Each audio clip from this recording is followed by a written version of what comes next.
In this problem, we're going to take a look at 3D objects and in particular, a special problem type on the GMAT that measures the longest distance within a three-dimensional object. Typically, they give you rectangular solids, but they can also give you cylinders and other such objects. The key thing to remember about problems like this one is that effectively, we're stacking Pythagorean theorems to solve it. We're finding triangles and then triangles within triangles that define the longest distance.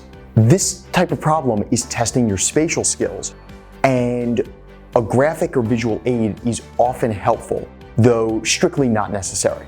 Let's take a look at how to solve this problem, and because it's testing these skills, the approach is generally mathematical. That is, there is some processing because it's secondary to what they're actually testing. So we have this rectangular solid, and it doesn't matter which way we turn it. The longest distance is going to be between any two opposite corners. And you can take that to the bank as a rule. On a rectangular solid, the opposite corners will always be the longest distance. So here, we don't have any way to process this central distance. So what we need to do is make a triangle out of it. So notice that the distance that we're looking for, along with the height of 5 and the hypotenuse of the 10 by 10 base, will give us a right triangle. So we can apply Pythagoras here if we have the hypotenuse of the base. So we're working backwards from what we need to what we can make rather than building up. Once you're comfortable with this, you can do it in either direction.